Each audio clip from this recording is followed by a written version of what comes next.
Hey guys, welcome back to my YouTube channel. Once again my name is Adish Khankad. आप सभी लोगों का स्वागत है बच्चों यहाँ पे मेरे यूट्यूब चैनल पे। आज हम यहाँ पे पढ़ने वाले हैं सीक्वेंसेस इन सीरीज का कंटिन्यूएशन करने वाले हैं। आज है हमारा यहाँ पे लेक्चर नंबर 5।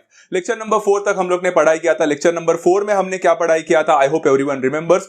हमने एक्सरसाइज 2.2 को स्टार्ट कर लिया था, जो किससे रिलेटेड था, जो रिलेटेड था some of the first N terms of GP के ऊपर था। उस पे हम लोग ने एक फॉर्मूला के बारे में भी पढ़ाई किया था। तो हम लोग ने वहां पे क्वेश्चन नंबर 1 से लेकर क्वेश्चन नंबर 8 तक पढ़ाई किया था। आई होप आप लोगों ने वो वीडियो देखा है। अगर नहीं देखा है तो यहाँ पे आप लोग को सजेस्टेड वीडियोस में आ जाएगा, लिंक आपको डिस्क्रिप्शन में भी मिल जाएगा, प्लेलिस्ट डाल दूंगा, चाहिए तो आप लोग जरूर देख लेना। आज हम यहाँ पे पढ़ने के हवाले है बच्चों, we are going to learn about lecture number 5 में जो बचा हुआ जो क्वेश्चन है, मतलब एक्सरसाइज 2.2 का जो क्वेश्चन है वो 2.2 में बहुत सारे क्वेश्चंस अभी भी बाकी है। मतलब क्वेश्चन नंबर 9 से लेकर क्वेश्चन नंबर 13 तक के जो भी क्वेश्चंस बाकी है हम यहाँ पे आज कंप्लीट करने वाले। तो एक्सरसाइज स्टार्ट करते हैं बच्चों। यहाँ पे 2.2 का question number 9। Believe me guys, आज हम लोग जो पढ़ने वाले हैं ना, उसके स्टार्टिंग के कुछ क्वेश्चंस ऐसे डिफिकल्ट लगते हैं ना कि थोड़ा सा टाइम जरूर लगता है। So now before I start with this particular thing, मैं आप लोग को कुछ चीजें बताना चाहता हूं बच्चा, जो कि आप लोग के लिए बहुत इंपॉर्टेंट है, इसके पहले कि मैं क्वेश्चन आंसर्स को स्टार्ट करूं। बच्चों, आप लोगों ने 8th standard, 9th and 10th standard में भी मैथ्स पढ़ाई किया है। हाँ, मुझे ये पता है कि बहुत सारे बच्चों को लगता है कि कोविड के वजह से उनका बेसिक फंडामेंटल्स जो था वो सारे चीजें रह गए हैं। बट बच्चों, 8th, 9th एंड 10th में जब आप लोग ने मैथ्स को पढ़ाई किया था तभी आप लोग का वो एक चॉइस नहीं था, बट आप लोग को फोर्सफुली एक सब्जेक्ट हुआ करता था मैथमेटिक्स। तो मतलब हर एक को मैथमेटिक्स सब्जेक्ट पढ़ना ही था, तो इसलिए आप लोग को पढ़ते थे मजबूरन में। बट अभी जो आप लोग पढ़ रहे हो ना बच्चा, whatever the things you are doing 11th standard में, तो ये अभी आप लोग के पास फोर्सफुली नहीं है, बट एक चॉइस है बच्चा आप लोग के पास। सो मैथमेटिक्स आप लोगों ने खुद ऑप्ट किया है, मैथमेटिक्स आप लोगों ने खुद लिया है बच्चा, आप लोग ने उस सब्जेक्ट को कंसिडर किया है, तो उसको थोड़ा बहुत ही सही बट आप लोग को जस्टिस देना पड़ेगा। इसका मतलब यह है कि as an 11th standard student मैं आप लोग को सारे बेसिक फंडामेंटल्स अभी फिर से नहीं बता सकता, क्योंकि ये सारे चीजें 8th, 9th एंड 10th में हो चुके हैं। तो there are so many fundamentals जो आप लोग के पहले प्रीवियस ईयर्स में हुआ है ना, वो सारे चीजें अभी हम लोग को तो डायरेक्टली बताना पड़ेगा। अगर आप लोग को उससे रिलेटेड कुछ भी प्रॉब्लम्स होते हैं तो वो आप लोग को फाइंड आउट करना पड़ेगा, जैसे लॉ ऑफ इंडसेस हो या बहुत सारे ऐसे टॉपिक्स हो जो आप लोगों ने पढ़ाई तो बहुत पहले किया था बट कहीं ना कहीं तो मिस हो गया था, तो आप लोग को वो देखना पड़ेगा। Is that clear? क्योंकि हर एक चीज बताने जाऊंगा तो बहुत ज्यादा लंबा हो जाएगा, and as an 11th standard student आप सभी लोगों को हम सब कुछ तो नहीं बता सकते। You have to know that part as well. Okay, exercise 2.2 का क्वेश्चन नंबर 9 जो है वो उसी से रिलेटेड है, कि आपके बेसिक फंडामेंटल्स के ऊपर रिलेटेड है। तो यहां पे क्या बोला है, if S P R the sum product and sum of the reciprocals of N terms of GP respectively, then verify that S upon R to the power n is equal to P square. यहां पे verify करना है, मतलब हमें एक तरह से show करना है, चेक करना है कि ये दोनों सेम होते हैं कि नहीं। Let's have a look. तो उन्होंने बोला s का मतलब होता है sum of the GP, sum of first N terms, p मतलब product of all the first N terms, and r मतलब sum of the reciprocals of the N terms. तो सबसे पहले अगर हम लोग s के बारे में बात करेंगे, जो कि sum of the first N terms of a GP है, इसका तो फॉर्मूला हम लोग ने पिछले लेक्चर में ही पढ़ाई किया था। तभी हम लोग SN करके बोलते थे, बट उन्होंने बोला कि SN मत बोलो, S बोलो, but formula will remain the same. तो फॉर्मूला क्या था बच्चा, इट वाज इक्वल टू, कितना था याद है आप सभी लोगों को? एब्सोल्युटली, बहुत ही सिंपल फंडामेंटल है। यहां पे था a मल्टीप्लाइड बाय क्या था बच्चा, आई होप एवरीवन रिमेंबर्स। तो यहां पे a मल्टीप्लाइड बाय या तो 1 minus R to the power n था, नहीं तो r to the power n minus 1 था। अब यहां पे मैं आपको ऑप्शन देता हूं, आप जो चाहे वो ले ले। मैंने यहां पे r to the power n minus 1 लिया है। अगर आप 1 minus R to the power n लेते तो भी चलता, बिकॉज हमें किधर पता है कि इधर r बड़ा है 1 से या r छोटा है 1 से, I don't know. So we can take anything of our choice. मैंने यहाँ पे r to the power n minus 1 लिया, तो नीचे भी r माइनस 1 ही आ जाएगा। चलो, पहला वाला तो हो गया, s का वैल्यू तो मिल गया, बहुत सिंपल था। बट बाकी के दोनों का क्या, अभी p का वैल्यू निकालने की कोशिश करते हैं बच्चा। p का मतलब उन्होंने क्या बोला है, p is nothing but the product of the. अभी प्रोडक्ट का फॉर्मूला हम लोग ने पढ़ाई किया है क्या? नहीं, ऐसा कोई फॉर्मूला ही नहीं है। तो प्रोडक्ट के लिए मैं क्या करने वाला हूं मालूम है, सिंपल है। हम लोग को यहां पे बोला है कि स्टार्टिंग से लेकर n टर्म्स ऑफ जीपी तक हमें प्रोडक्ट निकालना है। तो क्या मैं बोल सकता, सबसे पहला जीपी जो हमारा रहेगा वो a रहेगा, first term is a, second रहेगा ar, थर्ड रहेगा A R square and this goes on continuously बच्चा, बिकॉज एन टर्म्स तक जाना है। तो हमारा लास्ट टर्म क्या रहेगा बच्चा, लास्ट टर्म तो टी एन होता है, तो टी एन मतलब A are to the power N नहीं होगा बच्चा, A R to the power N minus one होगा, क्योंकि हमने फॉर्मूला भी पढ़ाई किया था टी एन का, T N is equal to A are to the power N minus one. नहीं तो आप कॉमन सेंस भी लगा सकते हैं कि फर्स्ट टर्म में देखो r का वैल्यू 0 है, मतलब r टू द पावर 0 है, सेकंड टर्म में r टू द पावर 1 है, थर्ड टर्म में r का स्क्वायर बन गया, तो थर्ड टर्म स्क्वायर है, तो लास्ट टर्म क्या रहेगा, n माइनस वन रहेगा। Very simple. अब यहां पे देखो बच्चा, हर एक टर्म के पास a कॉमन है, मतलब a है, कॉमन नहीं है सॉरी, a है, तो हम सब a को मल्टीप्लाई करेंगे, तो a into A into A into A into n times है, तो ये हो जाएगा a to the power n। Common sense है बच्चा, a to the power n हो जाएगा a into A into A into A into A till n times, मतलब a to the power n। And ये वाला पार्ट थोड़ा सा interesting है, मैं पर्सनली बोलता हूं बच्चा, मैंने ये थर्ड स्टैंडर्ड में सीखा था, बट आपसे एक्सपेक्ट नहीं कर रहा कि आप थर्ड स्टैंडर्ड में सीखे होंगे बच्चों। इधर आप लोग देख सकते हो r का पावर देखो, r to the power 1 into r का स्क्वायर इंटू r का cube into dot dot dot dot है। आपको पता है बच्चा, तो ये सारे मल्टीप्लाई हो जाएंगे, तो सारे नेचुरल नंबर्स है ऊपर, 1 प्लस 2 प्लस 3। आपको पता है बच्चों, एक फॉर्मूला हुआ करता था, the sum of all the natural numbers is always equal to n into N plus one upon two. आपको पता है बच्चा, ये फॉर्मूला लिख के रखो, sum of all n natural numbers is always equal to n into N plus one upon two, ये formula है। बट वो तो n नेचुरल नंबर्स तक रहेंगे, तो n into N plus one है। यहां तक तो मेरे नेचुरल नंबर्स कितने तक है बच्चा, n माइनस वन तक है, इसलिए it will not become n into N plus one upon two, it will become r raise to n into n minus one upon two बन जाएगा, क्योंकि मेरे पास सारे n नेचुरल नंबर्स नहीं है, n माइनस वन है, एक कम है, तो it will become n into N minus one upon two. ये है इसका फॉर्मूला, ये भी एक बेसिक फंडामेंटल में ही आता है। ओके, यहां तक मिल गया बच्चा। इसके आगे कुछ कर सकते हैं क्या, डेफिनेटली मैं यहाँ पे अभी p का स्क्वायर निकाल सकता हूं, क्यों, क्योंकि वहां पे हम लोग को p का स्क्वायर एक्सपेक्टेड था क्वेश्चन में, तो p का स्क्वायर मतलब हर जगह पे आप लोग का इंडेक्स जो था उसका डबल बनेगा, मतलब a to the power n का बनेगा a to the power 2n, because square किए हो। फिर r to the power n into N minus one upon two था, तो उसको 2 से मल्टीप्लाई करोगे तो उसका 2 गायब हो जाएगा, तो r to the power n into N minus one ही बचेगा। इसके आगे आप कुछ नहीं कर सकते, इक्वेशन नंबर 2 करके p स्क्वायर का वैल्यू निकाल चुके हो, चुपचाप बैठ जाना। अभी यहाँ पे r का वैल्यू निकालते हैं बच्चा। r का फॉर्मूला क्या बोला, r का एक्चुअली बोला क्या उन्होंने, r मतलब क्या है, उन्होंने बोला है r मतलब it is the sum of the reciprocals of the N terms, मतलब जो भी टर्म्स है उसका रेसिप्रोकल लेकर सम करना है, मतलब 1 अपॉन ए हो जाएगा जो कि पहला टर्म है उसका reciprocal, plus 1 upon A R हो जाएगा, plus 1 upon A R square हो जाएगा, एंड ये चलते रहेगा टिल लास्ट में क्या रहेगा बच्चा, A R to the power n minus one रहेगा, because last term a are to the power n minus one है। तब इस बार आपको रेसिप्रोकल लेकर सम करना है। ये थोड़ा सा बहुत सारे बच्चों को पता नहीं है। जब टीचर्स बताते थे 10th स्टैंडर्ड में, तब हम हमेशा बोलते थे सर इजी मेथड सिखाओ, हमें तो इजी मेथड पसंद है, and that is the main reason अभी आपको ये कॉम्प्लिकेटेड लग सकता है। ध्यान से सुनो बच्चों, बहुत सारे बच्चे क्या करते हैं, क्रॉस मल्टीप्लिकेशन करते हैं। अरे बट फ्रैक्शन देख रहे हो कितना है, कहां से क्रॉस मल्टीप्लिकेशन करोगे, तो cross multiplication is never a good option over here. The best option over here is the LCM. LCM मतलब आपके सारे फ्रैक्शंस का जो डिनोमिनेटर है उसको सेम करने की कोशिश करो। अब यहां पे देखो, ये लॉ ऑफ इंडसेस है, बहुत सिंपल मेथड है बच्चा, ध्यान से देखो। तो मुझे हर एक का डिनोमिनेटर सेम करना है, एंड मुझे मैक्स टू मैक्स जो डिनोमिनेटर दिख रहा है वो है a are to the power n minus one. तो मुझे हर डिनोमिनेटर को a are to the power n minus one करना है, इसलिए मैंने यहाँ पे a are to the power n minus one करना है, जो कि नीचे आना चाहिए था। तो यहाँ पे ना मैं कितने से मल्टीप्लाई करूंगा, देखो फर्स्ट टर्म को अगर आप लोग देखोगे तो 1 अपॉन ए है, फर्स्ट टर्म को अगर आप लोग देखोगे तो 1 अपॉन ए है, तो उसके पास r to the power n minus one आना चाहिए। तो नीचे अगर आप r to the power n minus one लाते हो तो ऊपर भी r to the power n minus one से मल्टीप्लाई करना पड़ेगा, तो तब जाकर बच्चा उसका हो जाएगा r to the power n minus one upon a into r to the power n minus one. तो डिनोमिनेटर में a into r to the power n minus one आ जाएगा, प्लस नीचे सब भी a into r to the power n minus one होने वाला है। समझ में आ रहा है ना बच्चा, a into r to the power n minus one सबका डिनोमिनेटर होना चाहिए। तो पहले का तो डिनोमिनेटर सिर्फ a था, तो उसको r to the power n minus one से मल्टीप्लाई अगर मैं नीचे करूंगा, करने तो वाला हूं, तो ऊपर भी तो r to the power n minus one आना चाहिए, तो उसका r to the power n minus one हो गया।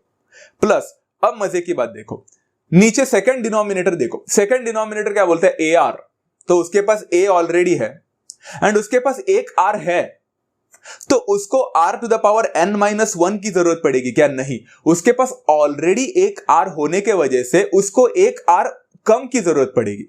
मतलब उसको किसकी जरूरत पड़ेगी? r to the power n minus 2 की जरूरत पड़ेगी, बिकॉज उसके पास एक r ऑलरेडी प्रेजेंट है। समझ में आया? प्लस ar स्क्वायर में a तो है ऑलरेडी, इस बार r स्क्वायर है इसके पास, तो r to the power n minus 1 की जरूरत पड़ेगी कि नहीं? उसके पास 2 ऑलरेडी है, तो उसको n माइनस 1 माइनस 2 मतलब माइनस 3 की जरूरत पड़ेगी। मतलब इतने से मल्टीप्लाई करूंगा तो मुझे डिनोमिनेटर मिल जाएगा, and so on and so fourth. ऐसे ऐसे करते जाओगे करते जाओगे करते जाओगे बच्चा, आगे आगे बढ़ते जाओगे। तो लास्ट नंबर तो आपको सबको पता है कि लास्ट में ar to the power n minus 1 already है, तो उसके पास तो 1 बचेगा। बट थोड़ा सा है ना, यहाँ पे एक सीरियल वाइज है ना, एक थोड़ा सा ऑब्जर्वेशन करना सीखते हैं बच्चों। सबसे पहला टर्म है r to the power n minus 1, फिर धीरे धीरे r का कम होते जा रहा है। देखो r to the power n minus 2 order कम हो गया, फिर r to the power n minus 3 और ऑर्डर कम हो गया।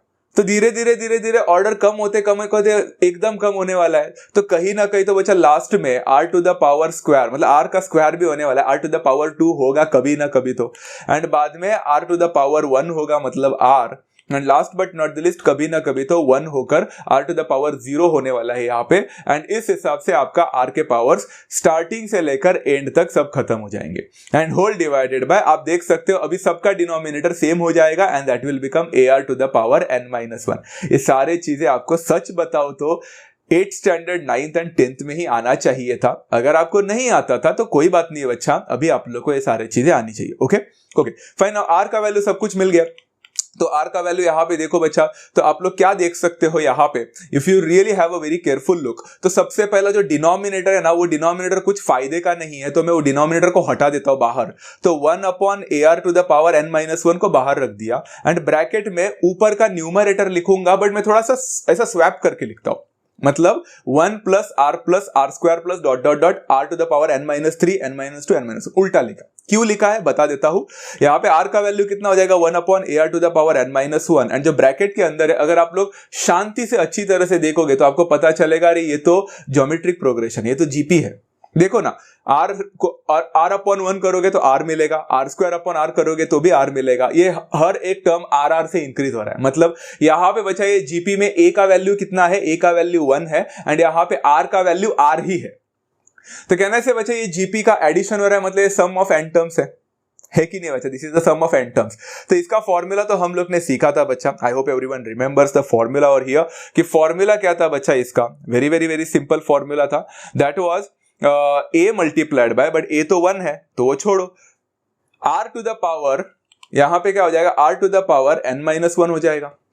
वेरी सिंपल थिंग, बिकॉज आपके पास n टर्म्स है यहाँ पे, तो r to the power n minus 1 हो जाएगा अपॉन r माइनस 1 हो जाएगा। हमने तो ये फॉर्मूला पढ़ाई किया, सिर्फ a गायब हो गया बिकॉज a का वैल्यू 1 है। सिंपल है। इतना होने के बाद मैंने इसको इक्वेशन नंबर 3 किया। अब ना बच्चों, उन्होंने हमसे s नहीं मांगा था, उन्होंने हमसे r नहीं मांगा था, उन्होंने हमसे s अपॉन r मांगा था। हाँ, टू द पावर n भी मांगा था, बट फिलहाल रहने दो। तो हम s अपॉन r निकालते हैं। इक्वेशन नंबर 1 आपने लिखा होगा बच्चा, जरा स्लाइड को पीछे करके देख सकते हो। तो s का वैल्यू हमें मिला था कितना? a into r to the power n minus 1 upon r minus 1, जो कि हमारा sn का फॉर्मूला है, डिवाइडेड बाय r का वैल्यू कितना बच्चा? 1 upon ar to the power n minus 1 into r to the power n minus 1 upon r minus 1, जो कि हमें इक्वेशन नंबर 3 में मिला है। अब जरा शांति से देखो बच्चों, वीडियो को चाहे तो पॉज कर सकते हैं, देख सकते हो क्या क्या कैंसिल हो रहा है। यहाँ पे ऊपर है ना बच्चा r to the power n minus 1 दिख रहा है, वो नीचे वाले r to the power n minus 1 के साथ कैंसिल होगा। ऊपर आपका r माइनस 1 दिख रहा है, वो नीचे वाले r माइनस 1 के साथ कैंसिल होगा। मतलब r to the power n minus 1 भी कैंसिल हो गया, r माइनस 1 भी कैंसिल हो गया, पूरा का पूरा कैंसिल हो गया। ऊपर बचा सिर्फ a एंड नीचे बचा 1 upon ar to the power n minus 1। आपको नहीं लगता वो भी ऊपर ऐसा जा सकता है? तो a और a मल्टीप्लाई होकर a स्क्वायर बनेगा, a ऊपर जाएगा तो a के साथ मल्टीप्लाई होगा तो a स्क्वायर बनेगा, and r to the power n minus 1 r to the power minus 1 n minus 1 ही रहेगा, बिकॉज वो ऊपर गया है, तो वहां पे ऐसा रहेगा। And that is what I got the answer for s upon r का value. But s upon r किधर मांगा था उन्होंने तो s upon r to the power n मांगा था। मतलब हर एक को n का पावर दो, मतलब a स्क्वायर बन जाएगा a to the power 2n, क्योंकि 2 के जगह पे n आया बिकॉज n मांगा था। r to the power n minus 1 के साथ भी n मल्टीप्लाई हो जाएगा, तो it will become r to the power n into n minus 1। And इसको मैंने इक्वेशन नंबर, चाहे तो आप लोग लिख सकते थे बच्चे इक्वेशन नंबर 4 या वॉट एवर, बट अगर आप लोग देखोगे बच्चों, मैंने यहाँ पे लिखा s upon r to the power n is equal to, I could directly write it as p square. आप बोलोगे p स्क्वायर कहाँ से आ गया? बच्चों इक्वेशन नंबर 2 को ध्यान से देखना, पीछे जाकर जरूर देख सकते हैं। मैंने आपको p स्क्वायर का वैल्यू निकाल के दिया था, चेक करो बच्चों, यही आंसर मिला था। p स्क्वायर का वैल्यू मिला था a to the power 2n r to the power n into n minus 1, and इसका भी आंसर वही मिला मुझे। तो from equation number that particular, वहां पे जो इक्वेशन नंबर 2 था, उसके वजह से मुझे यहाँ पे पता चला कि ये भी p स्क्वायर के इक्वल है, and it was as simple as that. तो ये वाला पार्ट बहुत ही डिफिकल्ट था। पहला क्वेश्चन है, थोड़ा सा अजीब था, पूरा लॉ ऑफ इंडेक्स के ऊपर डिपेंडेंट था। अगर आपको लॉ ऑफ इंडिसेस आता है तो ये सारी चीजें आपको इजी पड़ेगा। प्रैक्टिस करना थोड़ा सा, आप लोग को जम जाएगा। गोइंग फर्दर फॉर एक्सरसाइज 2.2 का question number 10, if Sn, S2n, S3n are the sum of n, 2n, 3n terms of a GP respectively, then verify that Sn, S3n minus S2n is equal to S2n minus Sn the whole square। Full tongue twister question है बच्चा, but इतना भी difficult नहीं है as compare to the previous. Difficult नहीं है but थोड़ा सा सोचने में मजबूर करने जैसा है। हायर ऑर्डर थिंकिंग स्किल का क्वेश्चन है।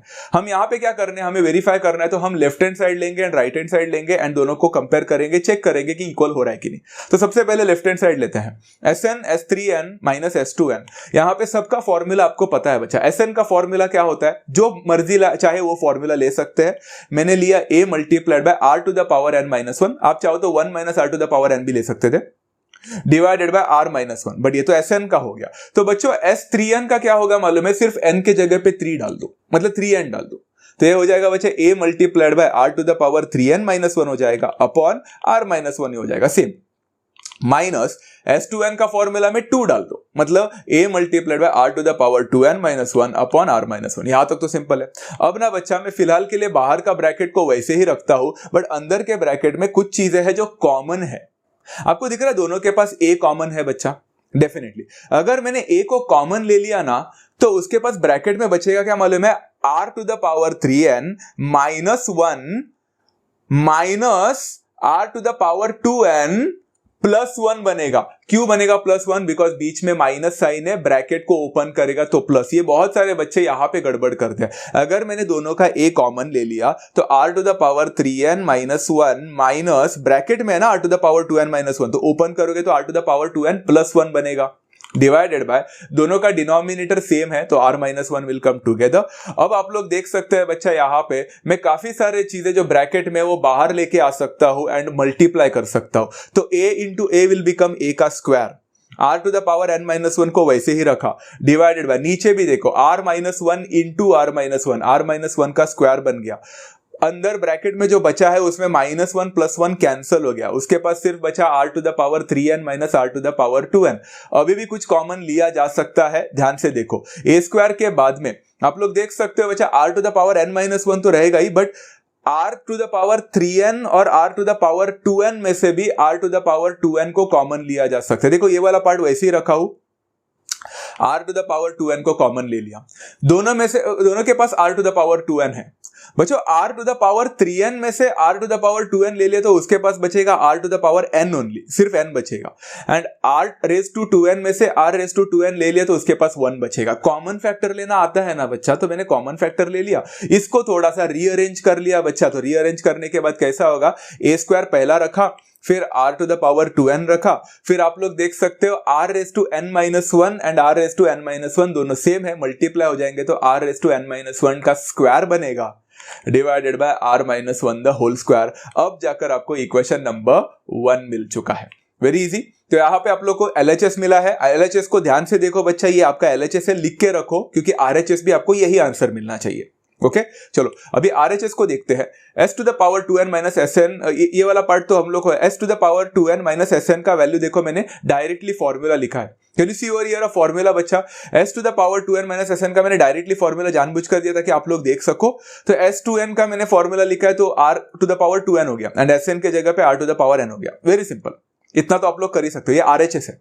अब यहाँ पे क्या क्या कॉमन लिया जा सकता है बच्चा, बहुत ही सिंपल है। कॉमन तो सबको पता है, यहाँ पे क्या हो सकता है, a कॉमन लिया जा सकता है, फिर से r टू द पावर, यहाँ पे r माइनस 1 को भी कॉमन लिया जा सकता है, तो r to the power 2n minus 1 minus r to the power n plus 1 बनेगा। सिमिलर यहाँ पे a will remain the same, r minus 1 will remain the same, minus 1 plus 1 will get cancelled, r to the power 2n minus r to the power n। जरा check करो बच्चों, फिर से आप लोगों को कुछ कॉमन दिख रहा है क्या दोनों में? हाँ जरूर दिख रहा है। कॉमन क्या है? r to the power n common है दोनों में, तो एक के पास बचेगा r स्क्वायर, सॉरी rn बचेगा। r स्क्वायर कैसे? 2n में से rn निकला तो r स्क्वायर नहीं बचता, r to the power n बचता है, because r to the power n into r to the power n, r to the power 2n हो गया, मेरे से मिस्टेक हो गया। तो minus r to the power n को कॉमन लोगे तो 1 बचेगा।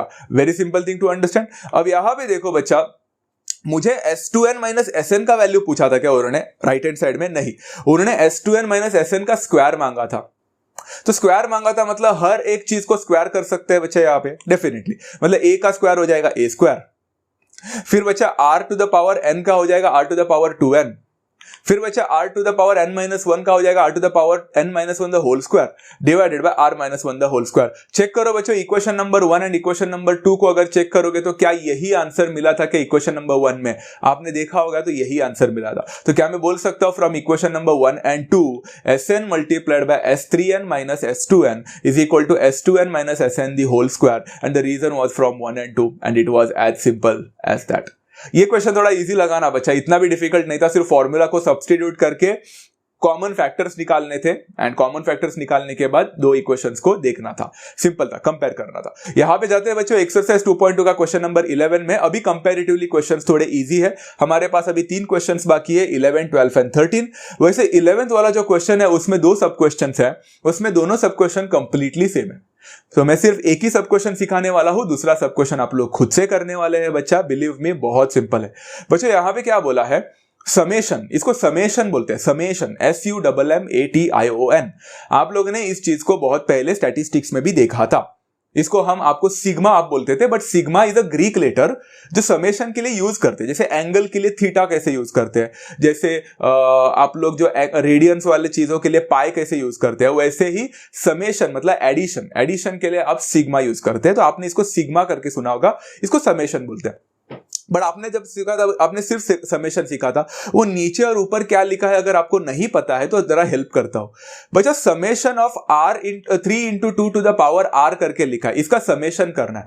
इसका समेशन करना है का मतलब क्या होता है मालूम है? कि आपका r का वैल्यू है ना हर टाइम बदल रहा है, एंड वो नेचुरल नंबर है, इसको समझ जाने का, ये नेचुरल नंबर है। r का वैल्यू 1 से स्टार्ट होगा एंड r का वैल्यू 10 पे खत्म होगा। मतलब आपके पास अलग अलग टर्म्स है बच्चा। देखो आपका टर्म दिख रहा है यहाँ पे 3 into 2 to the power r, वहां पे r का वैल्यू आपको हर टाइम बदलना है 1 से लेकर 10 के, एंड उसको सम करना है। मतलब पहला टर्म कैसे होगा मैं आपको बताता हूं, देखो ऐसा कुछ दिखेगा। The summation of 3 into 2 to the power r from r is equal to 1 to r is equal to 10 could be written as 3 into 2 to the power 1 हो जाएगा, बिकॉज पहले r का वैल्यू 1 होगा। फिर समेशन करने बोला है तो plus 3 into 2 to the power 2 हो जाएगा, बिकॉज r का वैल्यू बदलते जा रहा है, सारे नेचुरल नंबर्स होंगे। ओके आपको उतना समझना है, वो नेचुरल नंबर से plus this will go on continuously, but last limit भी देखे रखा है कि r का वैल्यू मैक्स टू मैक्स 10 जाना चाहिए, मतलब 3 into 2 to the power 10 हो जाएगा। Very simple thing to understand, सिर्फ आपको r के जगह पे रिप्लेस करना है 1 से लेकर 10, और समेशन बोला है इसलिए सबको ऐड करना है। यहां पे क्या करना है मालूम है? 3 को कॉमन लेना है, 3 को कॉमन लोगे तो अंदर बचेगा 2 + 2 square + 2 cube plus dot dot dot 2 to the power 10। हर बच्चा जानता है बच्चा कि अंदर जो है वो एक तरह से ज्योमेट्रिक प्रोग्रेशन ही है, जिसमें a का वैल्यू भी 2 है एंड r का वैल्यू भी 2 है। तो आप लोग यहां पे कर क्या सकते हैं बच्चा, a मतलब 2 हो जाएगा, फॉर्मूला डायरेक्टली सब्स्टिट्यूट किया, एंड यहां पे बच्चा r का वैल्यू 1 से बड़ा है, इसलिए हम 2 to the power n मतलब 2 to the power 10 - 1 अपॉन 2 - 1 करेंगे। सबको पता है 2 - 1 is going to give me 1, तो छोड़ दो, 3 रहेगा वैसे ही, बट 3 को 2 से मल्टीप्लाई किया तो 6 हो जाएगा, एंड 2 to the power 10 - 1 होगा। यहां पे बच्चा 6 का वैल्यू वैसे ही रखो, बट 2 to the power 10 अगर कर रहे हो तो 1024 मिलेगा। 1024 को -1 करोगे तो 1023 मिलेगा। 1023 को 6 से मल्टीप्लाई करोगे तो आपको आंसर मिलेगा 6138, and that's your final answer, and it is as simple as that. अब ना बच्चा इसका नेक्स्ट वाला जो सब क्वेश्चन है, वैसे तो मैं आपको असाइनमेंट दे रहा हूं, बट असाइनमेंट देने से पहले कुछ आपका डाउट्स भी क्लियर करना चाहता हूं बच्चों। असाइनमेंट अगर आप लोग देखोगे टेक्स्ट बुक में, आप लोग जब देखोगे वो क्वेश्चन सॉल्व करोगे तो उसमें ना जो मैंने यहाँ पे आंसर लिखा है 6138, तो टेक्स्ट बुक के पीछे इसका आंसर 6138 तो दिया, बट दूसरे वाले का आंसर निकाला ही नहीं है उन्होंने ना ऊपर का जो मिला है ना फ्रैक्शन में मिला है उनको कुछ तो, एंड उसके बाद में 3 to the power 10 - 1 किया है उन्होंने। तब तुम बोलोगे ऐसा क्यों सर, एक जगह पे सॉल्व किया है दूसरे जगह पे सॉल्व नहीं किया। उसका सिंपल सा रीजन है बच्चा, क्योंकि 2 टू द पावर है ना निकालना बहुत आसान होता है, बट 3 टू द पावर निकालना मुश्किल होता है। तो मुश्किल है 3 टू द पावर 10 तक निकालने के लिए, तो डोंट डू दैट। जैसे आप लोग देख सकते हो, देखो 2 टू द पावर 5 तक आप 32 में ही हो, आप 2 टू द पावर 5 में होकर भी 32 में है, एंड उसके बाद में और थोड़ा 5 एक्सपोनेंट क्या हो गया, डायरेक्ट 1024 में पहुंच गया। तो 32 वाला ही 1024 तक पहुंच सकता है। 3 का ट्राई करके देखो बच्चे, पागल हो जाओगे।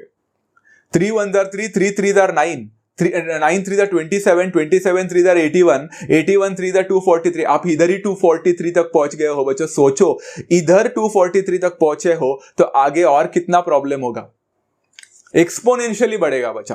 243 3 करोगे तो 729, 3 करोगे तो 21,000 के करीब, 3 करोगे तो 60,000 के करीब, 3 करोगे, अरे बहुत ज्यादा है, बहुत ही ज्यादा है बच्चा। आंसर कुछ 21,000 वगैरह तक भी पहुंच सकते हो आप लोग। सो देर आर सो मेनी, 21,000 में नहीं 60,000 तक आंसर मिलता है। So don't try to do that kind of question. अगर आपको 2 टू द पावर वाला दिया है तो सॉल्व करे, 3 टू द पावर वाले, 4 टू द पावर वाले बड़े बड़े नंबर्स को सॉल्व ना करें। बड़े बड़े नंबर्स को, छोटे छोटे नंबर सॉल्व किया जा सकता है, बड़े बड़े नंबर्स को सॉल्व मत करना। Keep that as it is, marks मिलेंगे।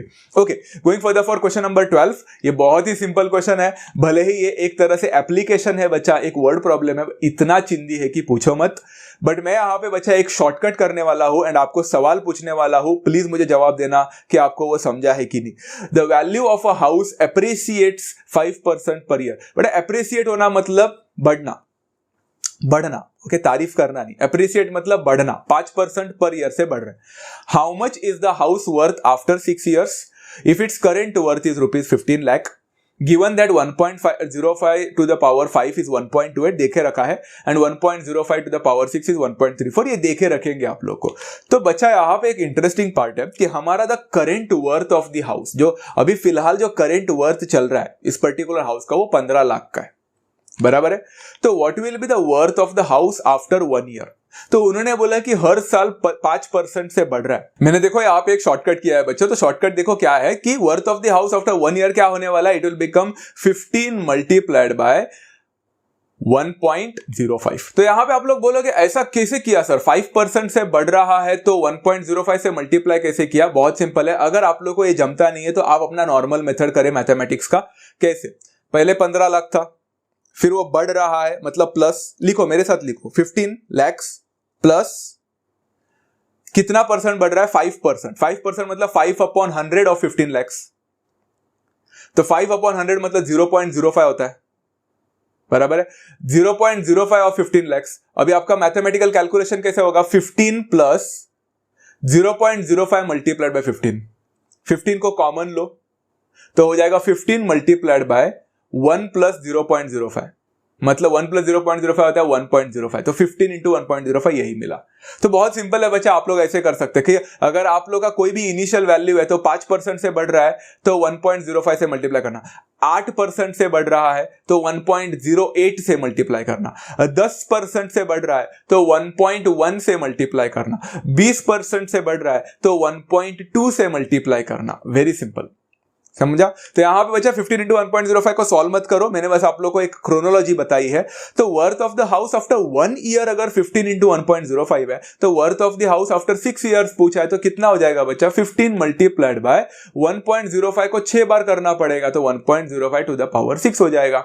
इसका आंसर कितना है आप लोग सॉल्व कर सकते हैं, क्योंकि 1.05 टू द पावर 6 का वैल्यू देखे रखा है, दैट इज 1.34। आपको 15 इंटू 1.34 ट्राई करना है, आपको आंसर मिलेगा 20.1, बट लैक्स में मिलेगा बिकॉज 15 लाख का था तो 20.1 लाख हो जाएगा। And that's how you solve this question and it is as simple as that. अब बहुत सारे बच्चे सोच रहे होंगे तो 1.05 टू द पावर 5 क्यों दिया है? आपको यहाँ पे पागल बनाने के लिए, तो कंफ्यूज करने के लिए दिया था। Don't use that part. 1.05 to the power 6 was the right answer. You got 21.1 lakh after 6 years the house worth. Is that clear? बहुत सिंपल क्वेश्चन है। नेक्स्ट क्वेश्चन बच्चों आप लोग करते हैं एक्सरसाइज 2.2 क्वेश्चन नंबर 13।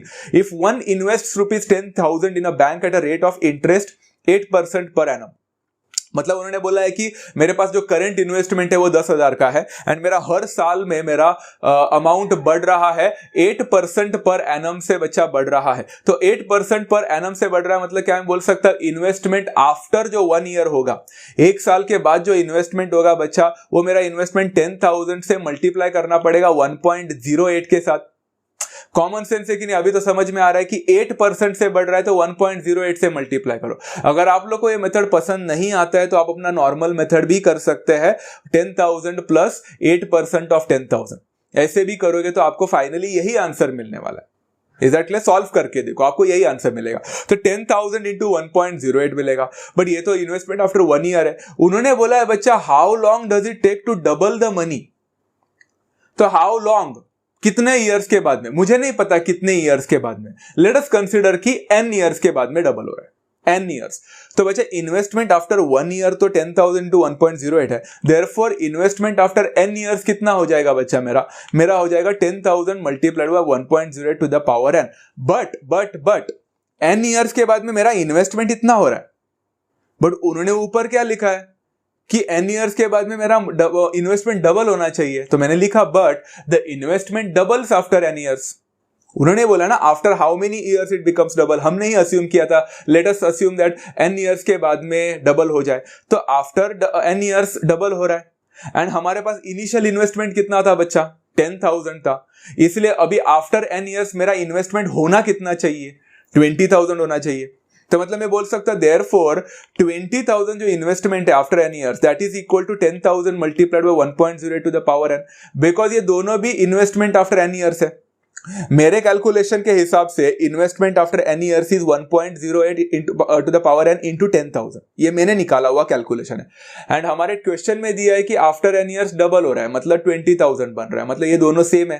तो क्या मैं इक्वेट कर सकता हूँ? यस। तो 20,000 is equal to 10,000 multiplied by 1.08 to the power n, और I could say 1.08 to the power n is equal to 20,000 upon 10,000 that is equal to 2।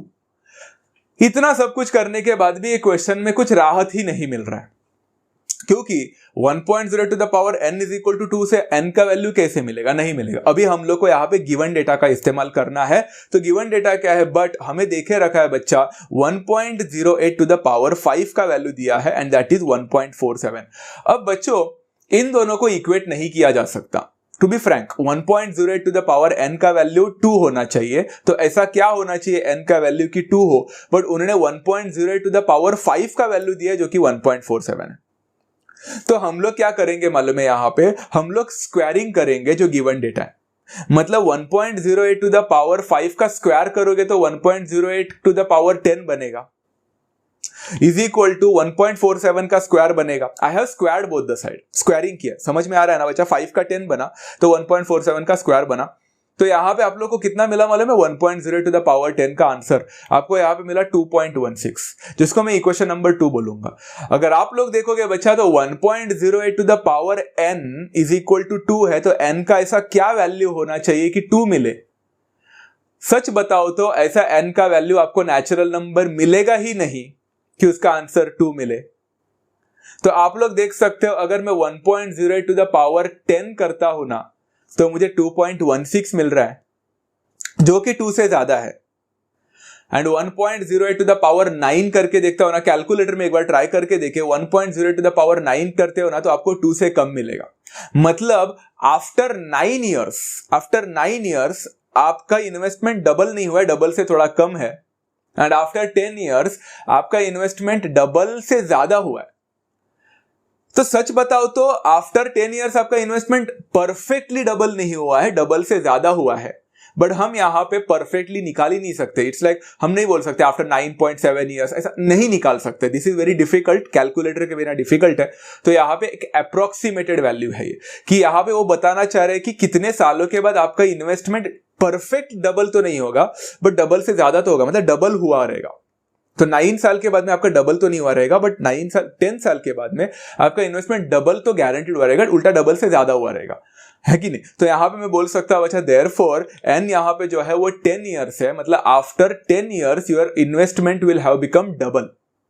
आप तो बोलोगे सर तो फिर उस हिसाब से तो 11 इयर्स भी तो डबल हुआ रहेगा ना, आफ्टर 11 इयर्स भी तो डबल से ज्यादा हुआ रहेगा, बराबर है। बट मिनिमम कितने साल लगे आप लोग को डबल होने के लिए, 10 साल लगे। 10 साल के बाद में भी जितने साल है उसमें आपका डबल ही तो है।